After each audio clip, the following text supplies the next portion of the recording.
Welcome to Heartline, Changemaking in Healthcare.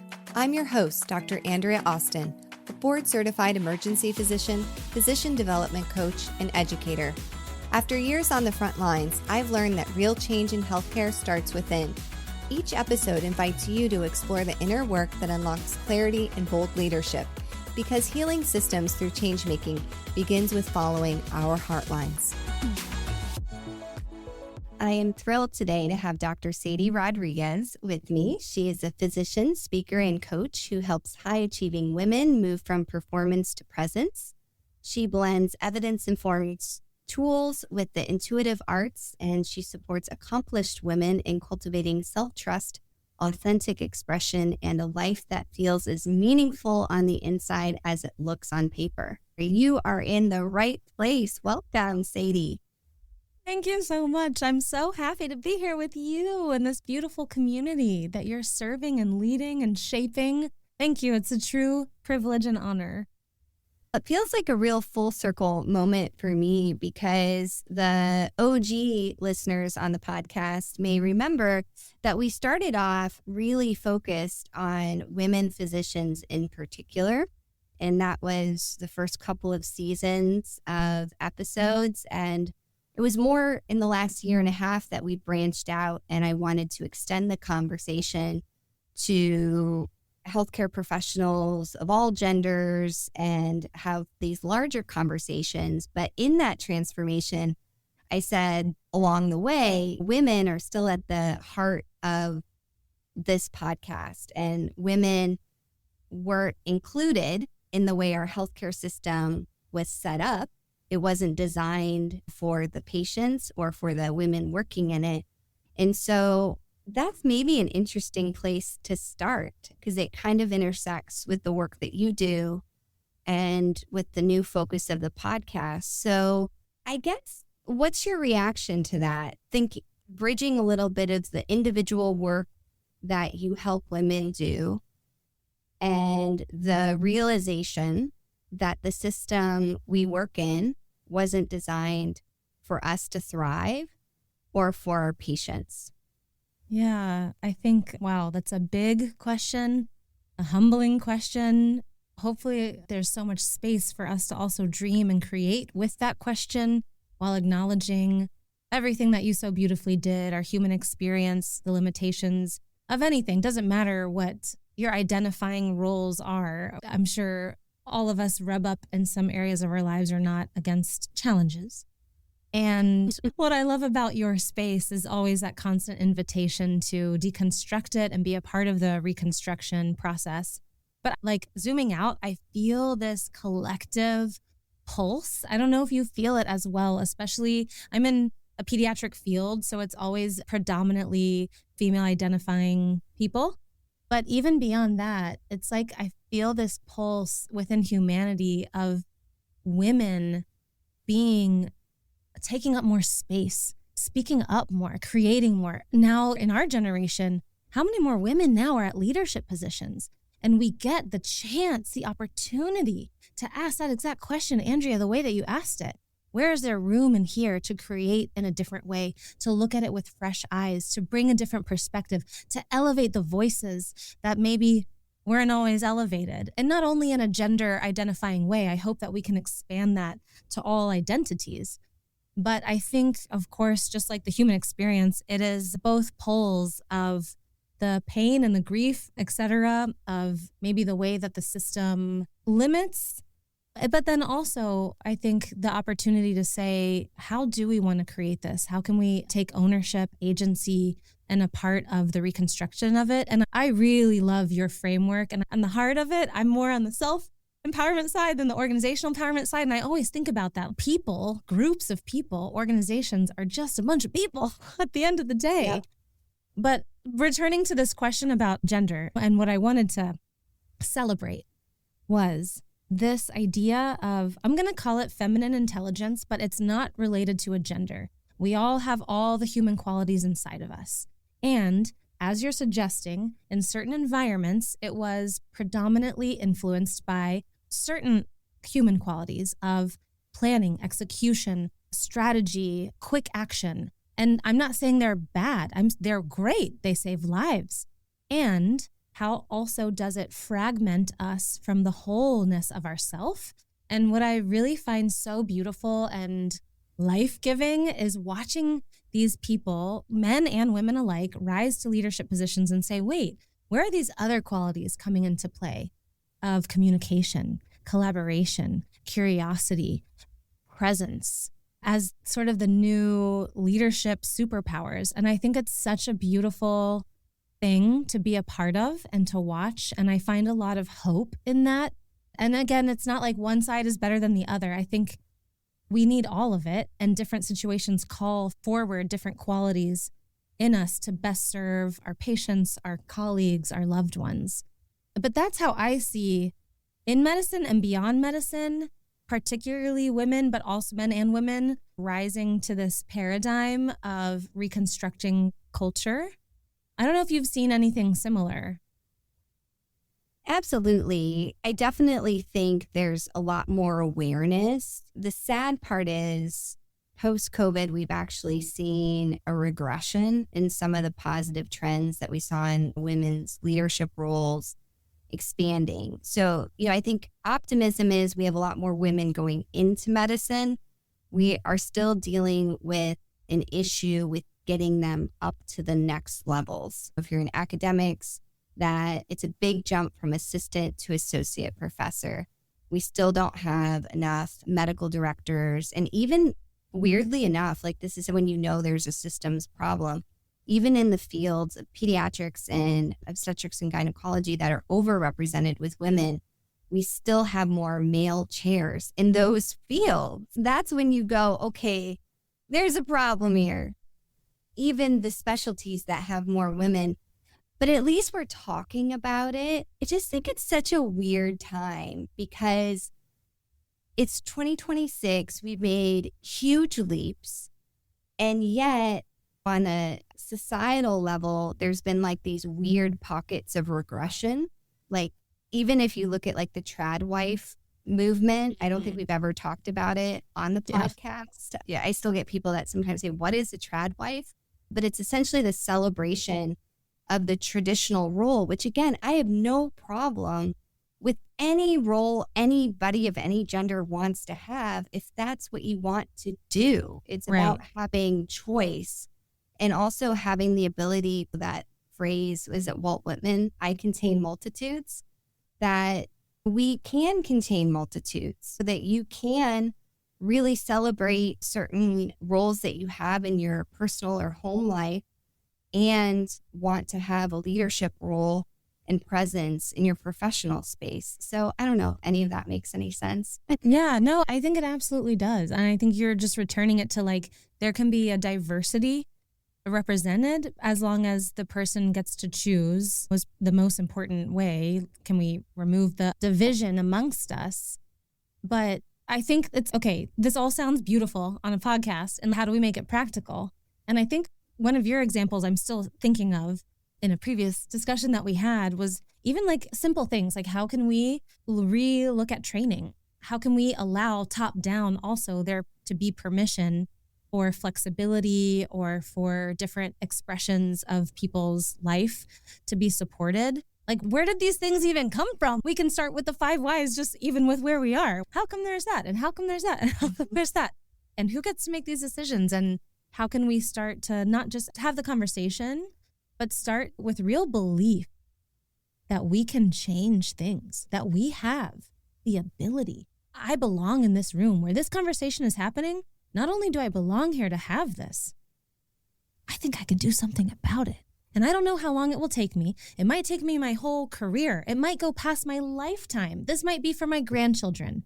But I believe that me troubleshooting and talking to this person and networking over here, and if this is my passion, I can be a part of that in change, whether it's visible or invisible. And I think that is sometimes I find also the missing piece. It's okay to talk about, it's accepted to talk about, but then what? What do we do with the words and the conversations? How can we believe that we are the ones to be a part of that change and to question things? And maybe I don't want to be a program director, but I believe that I can sit with you and have a cup of coffee And my words might matter. And let me check in with you next quarter and the next year. You know what I mean? We don't have to be the ones to control it all.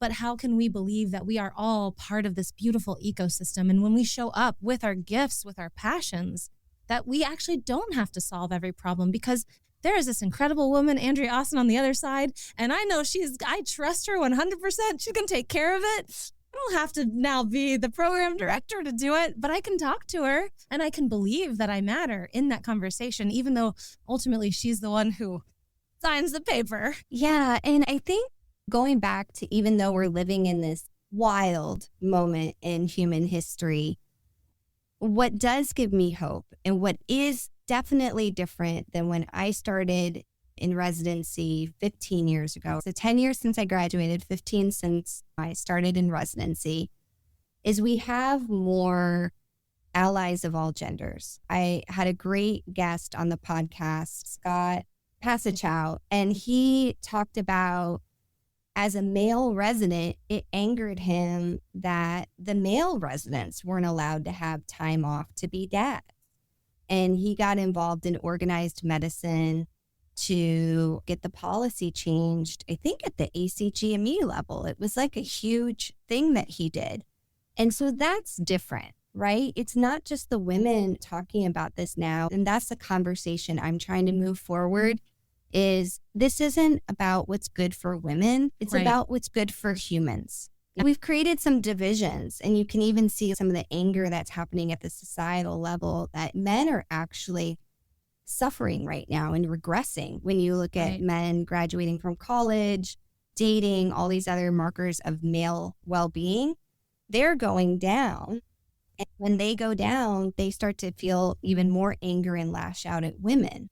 And so Yeah. instead of more division, we need to look at what's good for humans. How would Right. humans thrive? Babies do well when there's two loving parents involved. That's the way it was Yeah. supposed to be, of whatever gender.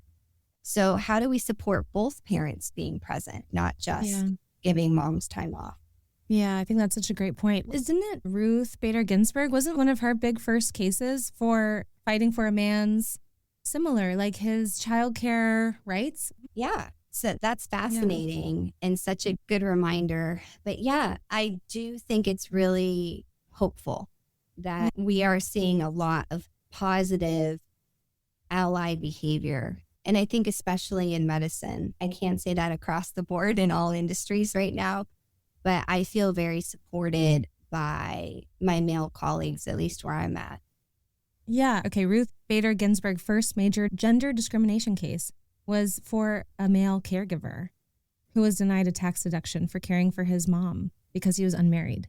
Like, such a beautiful point in your case that we're all just humans. And if we can support this group and that group and all of the groups to be as equitable as we can, it's good for all of us. A rising tide lifts all boats. So how can we remove the separation and use it as an invitation to be each other's allies? Yeah. As I alluded to when we started recording, is we go off script early and often, I like to say, with this podcast. Hopefully it keeps it fresh for the listeners. But let's back up. And the question I usually start with is, how and when did you first know that you were a change maker? Ooh, that is such a beautiful question. And I truly hope every listener asks themselves that. And I bet, gosh, if we spent time, we probably could find multiple cycles of that Right. knowingness. The one that most easily comes to mind is the most recent example. I'm going to sit on that one after this conversation's over, because I think that's a gorgeous question for all humans.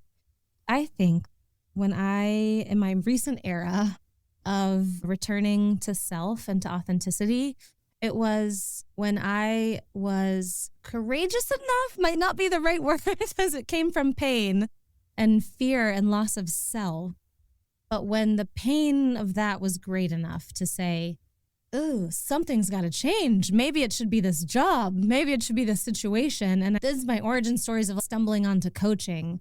And thankfully, because of the beautiful cognitive emotional tools that it offered me, I was able to return back to freedom and empowerment and passion and joy. And I stay very much every day a full-time physician. But the reason I'm pausing here is because I think so often when we think of change, we think of visible, measurable, external to me, and influencing someone else, a person, place, a resource, a good, something. But I think that when I define change that way, it's easy for me to, oh, how can I guarantee it? Okay, do I need to be a little bit more shape-shifted over here? Do I need to give a little bit over there? And all in all, the sequelae of that was disconnection from self. And I realized that the greatest change can be internal, can be invisible, can be not measurable. And yeah, I think that moment of being in pain enough, scared enough, I guess courageous enough to say that I need to return to self in the current era would be my answer of being a change maker in my own life for me, not because anyone else, not because of anything else, or trying to secure a patient outcome or a team thing or an accolade or a title, but just for my own life. I love that. And it's a story that resonates deeply with me. It mirrors where I was in 2021, ready to leave medicine. And I was really at this point of, it's either medicine or me. One of these things has changed or needs to change, and I don't know which one it is. So I'm going to take some time to really explore that, and then found coaching as well. I still think coaching has an element of stigma around it, and the listeners of this podcast hopefully feel more comfortable with it. If you had to pick one thing that you learned from coaching, or why you became a coach, or why you feel so passionate about more people exploring coaching, what is it for you? Truly, I think that a couple of key things that have changed my life have been like understanding agency.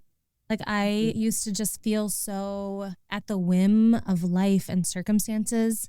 Therefore, that's why I would try to control them so tightly or give pieces of away myself to try to trade out like transaction with life to try to guarantee something. And I think that entails the second part of the freedom of it, which is really this like non-judgment view of life, of the wholeness of life, and really removing the labels of the human experience and embracing all of it as gorgeous, this miracle that we get to live.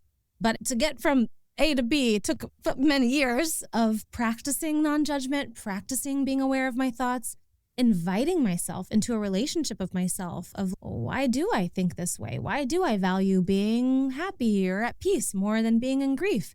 How can I challenge that? And really taking on these maybe tools as like invitations or philosophies to get to know myself better and to return in every moment to that space where then I can create consciously, deliberately, intentionally in a way that feels amazing to me, that increases my capacity to love and to lead and to serve and to create and just feels more lighthearted. I don't even know if I answered your question, but I think the agency and like the acceptance, maybe it's like radical acceptance, maybe. Oh, I can stop fighting myself and fighting the world. And okay, now I can move because I've stopped resisting in the quicksand. That's making me sink even more. Yeah, it totally resonates. My coach, Cherie Johnson, her thing that she says all the time is reality wins every time. That's so It's good. so simple. It's so simple, but you think about how much mental energy, like during the pandemic, like I want more people to get vaccinated. I want this person to wear a mask or whatever it is. And it was so much wasted energy. People are going to people. Yeah. It doesn't mean I have no agency. It means I developed this practice during the pandemic where I would stand out someone's door and I would say, if they were conscious and could follow commands, could you please put your mask on? Hi, it's Dr. Austin. I'd like to come in and help you. Could you please put your mask on? And 100% compliance. And it was just a matter of, instead of just being pissed off and walking into the room being like, this won't put their mask on. Yeah. Which was the story I was telling myself. Right. I suddenly was like, I'm going to say her name again, Sheeta Shaffi, internal boundary of, I don't feel safe coming into this room without the person having their mask on. I'm going to stay outside and respectfully ask that they do it. Yeah. And sure enough, everyone did. Yeah. So I just invite the listener to think about that. What in your life are you holding on to that nobody knows? Like, we all think everyone's walking around, like, reading our minds and anticipating our needs. 99.9% of people are not. And you're going to have to verbalize what is okay for you and what is not. Yeah. Yeah. Like what I also hear in your example and makes me think of when I'm attached to the outcomes, I react. When I'm attached to the relationship, I respond.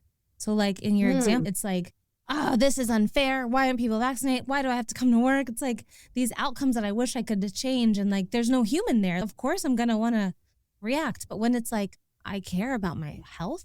I care about what I'm bringing back home to my family. I care that this patient knows that you even said my name. Hi, I'm Dr.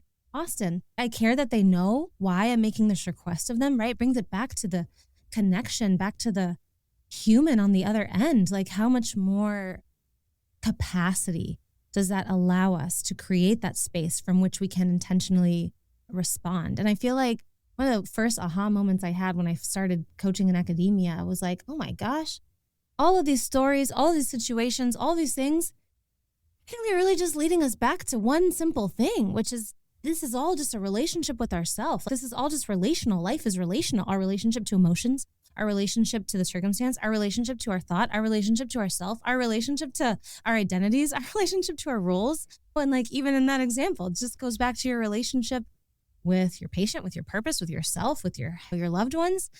And how can we just re-anchor ourselves back to what matters most, I think, is that relational aspect, no matter how we encounter it. A patient during COVID or at a board meeting, whether that's your personal board meeting, which I learned from you, or an actual board meeting at whatever, work, school, it doesn't matter. But yeah, that's what I was thinking of when you were telling your story. Yeah, there's something from your bio I want to go back to. So you mentioned authentic expression. And I think authenticity is one of those words we hear all the time.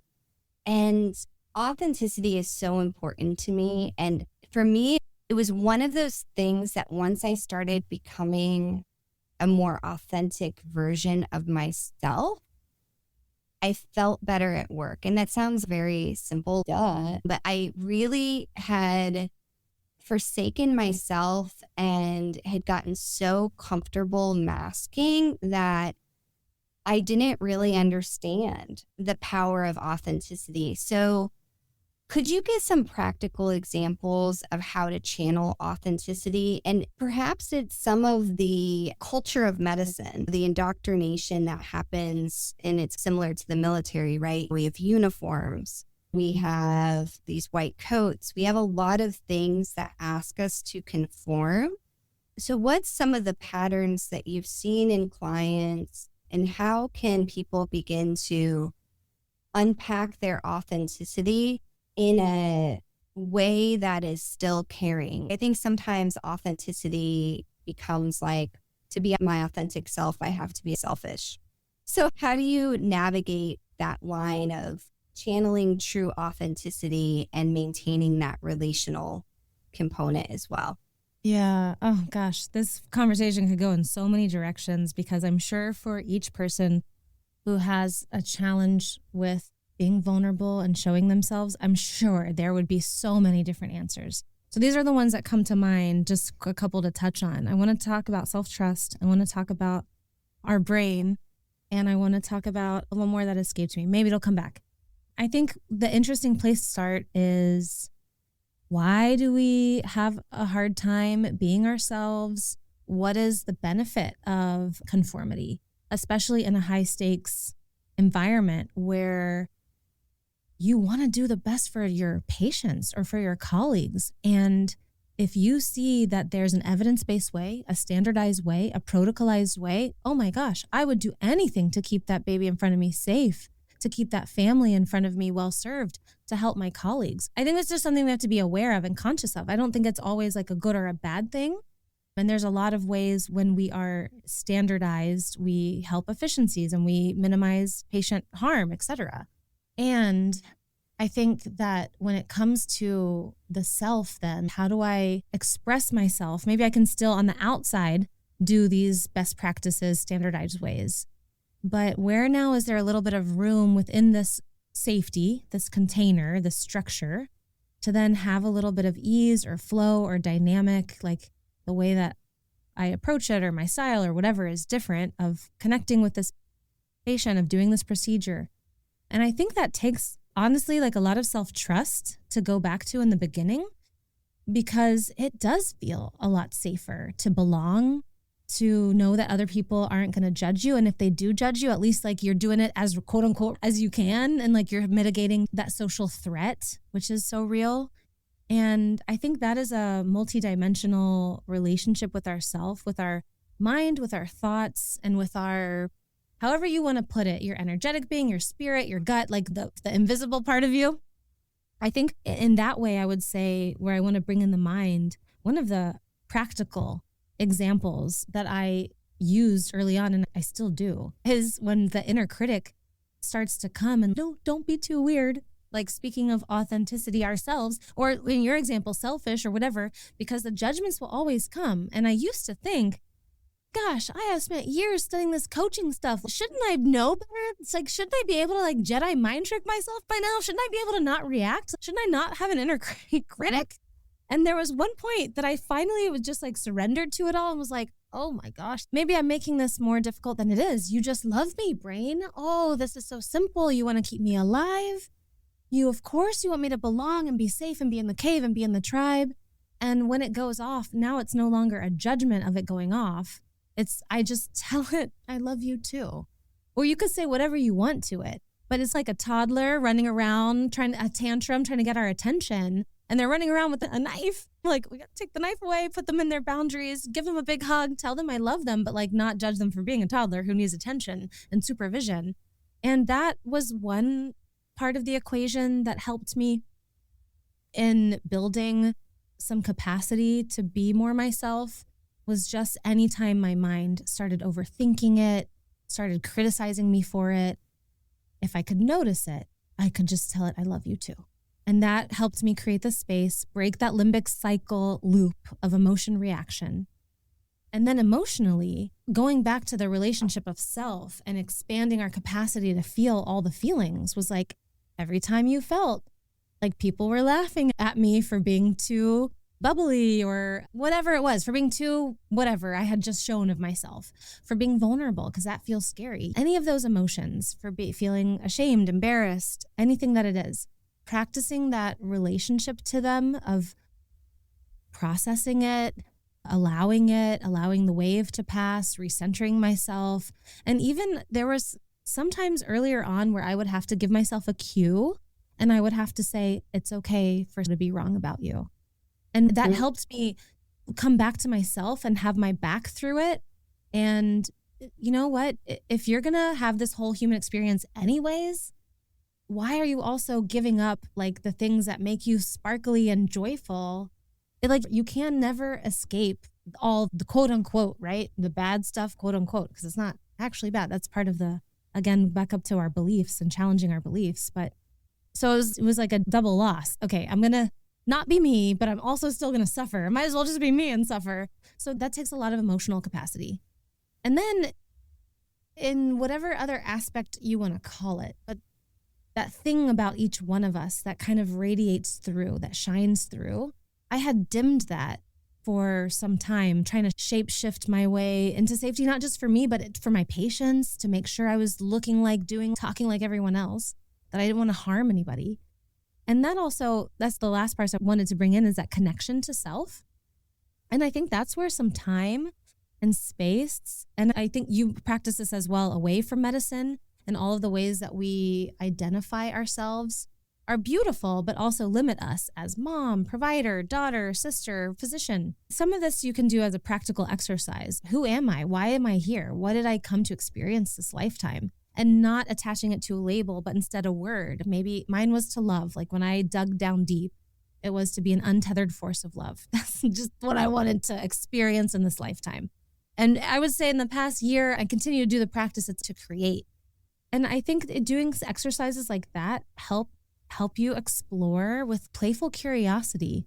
Who do I want to be? How do I want to try this on? How do I want to create in this season, knowing that my seasons will change, knowing that I can always redecide, knowing that it's not permanent, but allowing that inner exploration, because I think that is what ends up flavoring the waters. But you got to have the emotional regulation and the beliefs to support the capacity to show up that way, right? And to flavor the water that way with your own heart, your own spirit of things. And that's what people see on the end as a result. But it takes all that inner game to be able to discover it, to explore it, to play with it, to hold it, and then to finally express it. And so it's an ongoing journey. I hope that until my last breath, I continue to be on that journey of uncovering more layers and creating more layers and completing certain layers if that's what I choose without judgment. Yeah, that was a very long answer.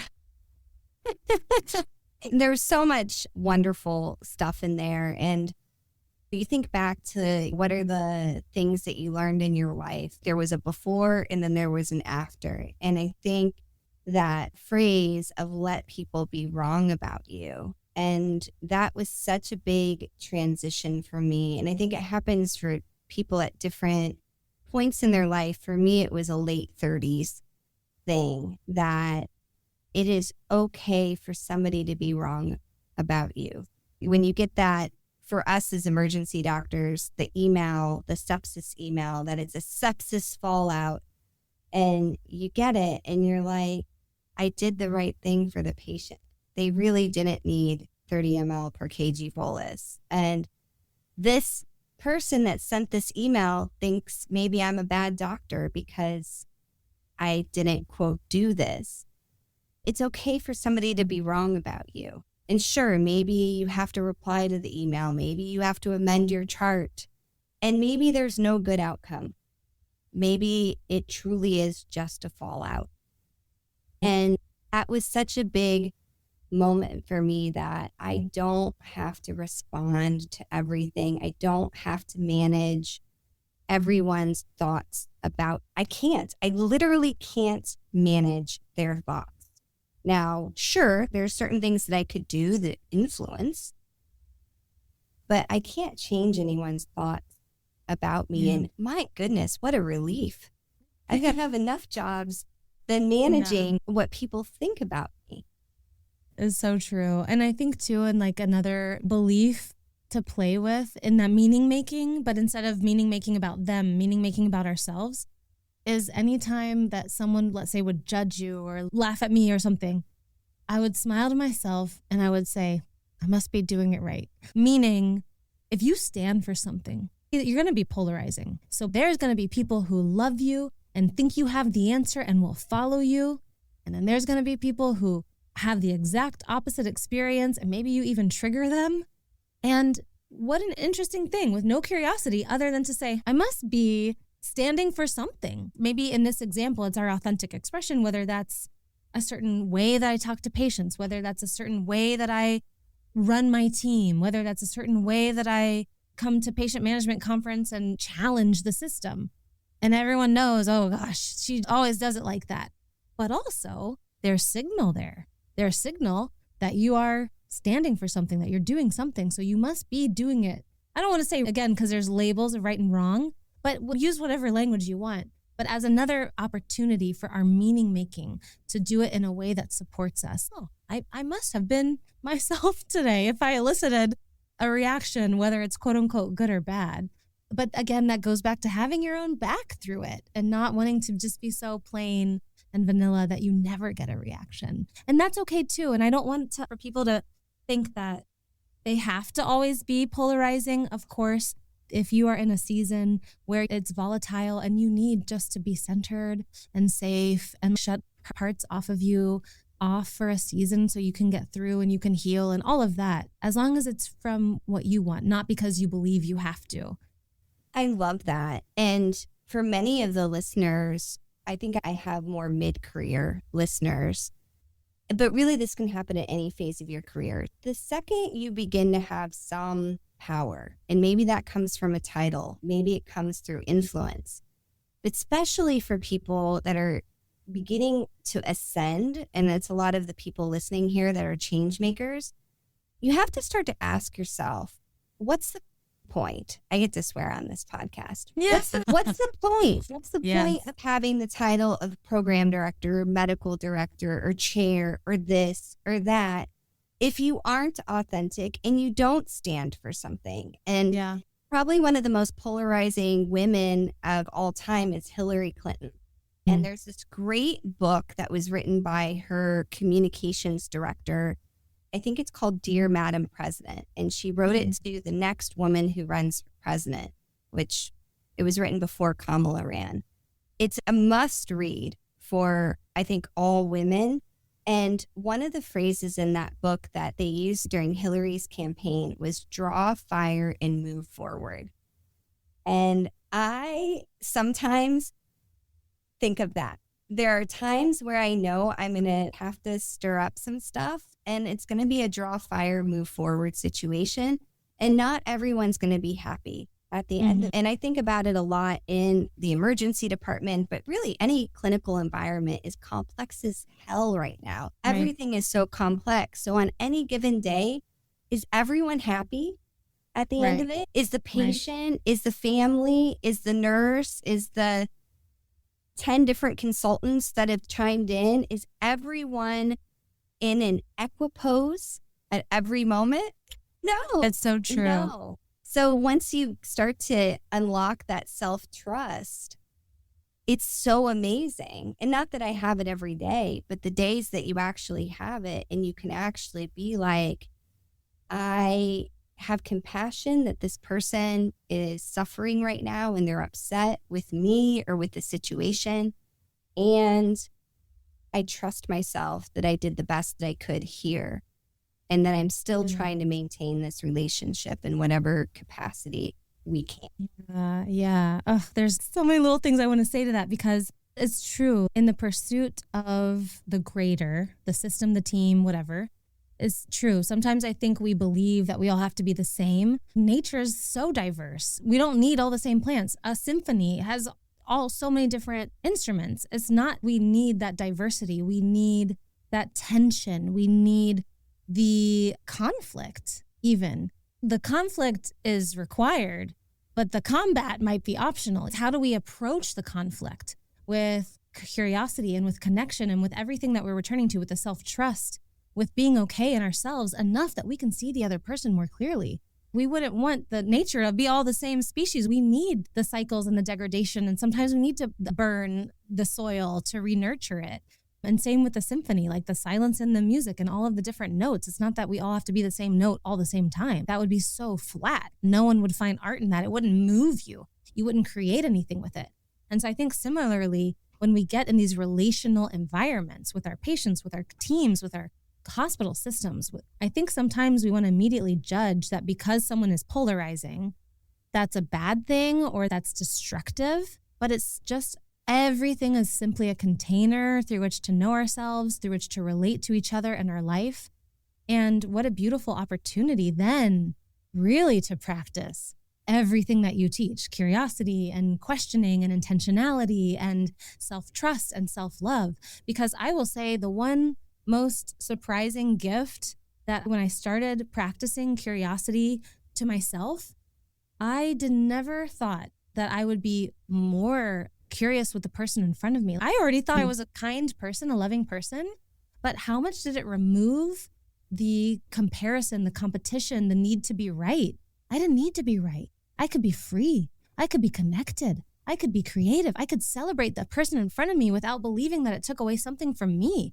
Yes, promote this person to director. Yes, let's celebrate this publication that this person did, even though my paper got rejected 3 times. Because it allows that capacity when we continue to nurture everything that you teach in this space of cognitive emotional regulation and self-love and self-worth. Oh my gosh, yes, the surgeon can have a completely different plan for my patient. And I don't have to make him or her the villain. There doesn't have to be, like, the conflict can be helpful. Yes. It brings me back. So generative conflict, that can be a word people can take back. Can you add that to your conflict? The next time you're having this tug of war, it feels like that with a consultant, that maybe this is going to be generative. Maybe we're going to get to the third great idea because of our two, what seem diametrically opposed ideas right now. That's it. Yeah. And authenticity is the heart of all of that, right? Because I have to be able to stand for something. I have to be able to come to you and have myself enough that I can say it's okay if this person judges me as a bad person or they don't think I know what I'm doing or whatever. But I have purpose in front of me. I have something greater than my ego and my fear that can carry the fear. It's not that we're trying to eliminate the fear. It's just that we don't want the fear to rule, right? We want this authentic expression, our creativity, our mind, our expression to be a part of the generative conflict. That's a really hard thing to do, to show up that way. But I really believe that the whole process is generative, because the more that Andrea talks to me as herself, the more I have permission to be myself too. I can feel it on the other side, that she can hold herself. I don't have to placate her. I don't have to agree with her so that she'll be okay and hold this conversation. No, honey, she can handle her own. So guess what? I can show up with all my fire because she's coming with hers and she can hold hers, and the two flames make a bonfire now. We're cooking. So it's like you had said that statement earlier, selfish, and I wanted to make sure I could come back to it because I think that is the most limited way that we can look at it. Is it possible that because you're allowing yourself that gift of being vulnerable, of being seen, of stretching your capacity, of speaking your truth, that you can't ultimately harm me? And I'm going to put that in air quotes. I'm sure that could be a whole nother episode and you could go back to all the cognitive emotional tools, right?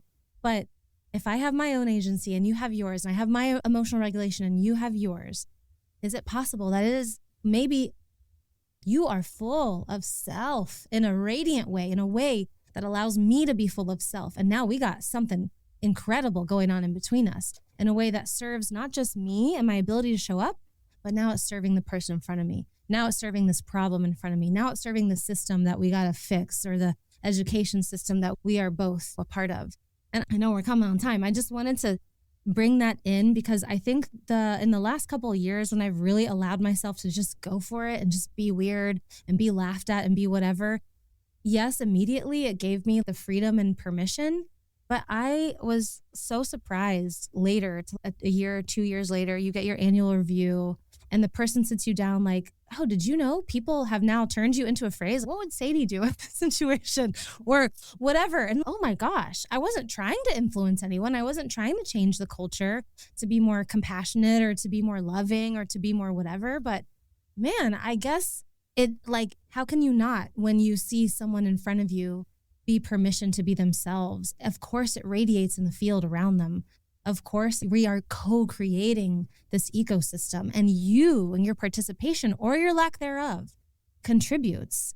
So if you can't do it for you, can you do it for your colleague, for your patient, for your family, for someone else? They need you to be you, just as you are. Not the future you, like this right now, the messy. We judge it also that it has to look a certain way and be a certain way. The women who changed my life back in that dark night of the soul, 2019, 2020 era, they had no idea they were changing it. They were just being themselves. And in their living example of it, it's not like they sat me down and they mentored me. It's not like they coached me. It's not like they taught me, but I watched them day in and day out.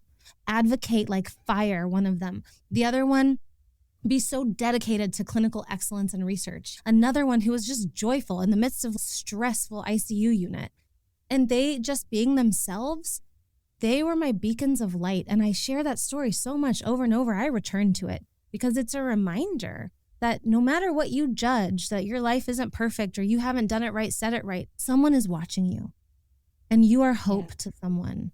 And you represent something for someone that they wish they could be a little bit closer to, or you remind them of something in you, and you remind them of something that they want to do or to be, and to be proud of exactly where you are. Yes, I want to grow and I want to be better and I want to reach, and I am right here and I'm here for it with all of it. The parts you're going to love and the parts you're going to hate. And yeah, I just wanted to make sure I could touch on that message for someone who might need to hear that. I love that. That is so beautiful. And I appreciate you sharing your sunshine. And I say that purposefully because you are host of the Soul Shine podcast. And I was a guest on your podcast. So if you're listening to this conversation, I don't know which order they're going to come out. We haven't coordinated. But look over at Dr. Rodriguez's podcast as well. And we could all use some more shine in our life. So check that out. And for our listeners that want to connect with you, how can they find you? What do you offer? Because I know there's going to be people out there that identify with being accomplished women needing more self-trust and authenticity.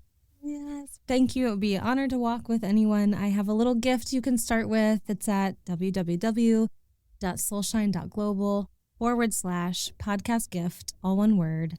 And it's just a little self-trust activation, little 10 minutes where we literally look at ourselves like a symphony and we invite all of the different notes and silence and things within, and we just look at it as information. So that's a great place to start. And yeah, otherwise I work with people either in private or in a group container that goes through a certain theme. The one that's coming up, interestingly, is all about authentic expression and how to have that journey with yourself, your relationship with yourself, your relationship with the message, your relationship with impact. And it's just a beautiful relational container and journey. If they want to join me there, they can find all the details on my website, www.soulshine.global. I love it. It's been a joy getting to know you. And I'm really thankful that the physician coach community has brought us together. And I'm looking forward to being at the summit this fall. Will you be there by chance? Yes, I will be there with you. Oh, that's great. So if you're a coach or you're coaching curious, I hope you'll consider joining us. Let's see, we'll be in Oregon, outside of Portland, at this amazing retreat experience. I think it's the first weekend in November. So we'll put a link in the show notes and you can meet me and Sadie and a bunch of other wonderful coaches. And I don't think you have to be a coach. So if you're just curious about this community and want to be more open to self-discovery, and maybe you're thinking about getting your coach certification or not, it's just going to be a really cool space with a lot of great people. So with that, thank you, Changemaker community. Continue, I think, being you. It's such a great message that we had from today's episode. The healthcare community needs the authentic version of you showing up as the change maker and champion in your teams and systems. So with that, we'll see you on the next episode of Heartline. Thanks for listening to Heartline, Changemaking in Healthcare. If you're ready to deepen your own inner work or want to bring these conversations into your organization, visit AndreaAustinMD.com. You'll find resources and ways to connect with me for coaching, speaking, or consulting. Don't forget to subscribe, leave a 5-star review, and share this episode with a friend or colleague. Until next time, keep following your Heartline. This podcast represents the views of the host and guests. It does not represent the views of any entity we work for or with. It is also for informational use only and does not replace any professional advice, including medical or psychological. If you are interested in unlocking your true potential, reach out to me. If you're an organization interested in supporting the well-being of your people, I'd love to connect on innovative solutions. Schedule a strategy session at AndreaAustinMD.com.